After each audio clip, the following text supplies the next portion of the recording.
कुनै समय थियो जब हामी मैदानमा राज गर्थ्यौँ। हरेक खेलमा जोस थियो, हरेक गोलमा गौरव थियो। अब उमेर बढेको हुन सक्छ, तर खेलको जोस अझै उत्तिकै छ।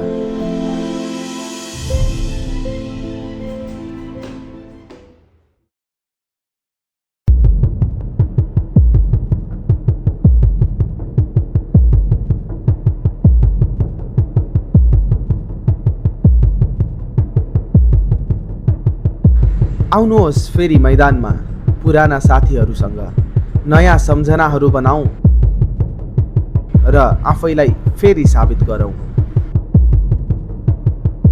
भेटरन्स कप, ती सुनौला दिनहरू फेरि जिउँ।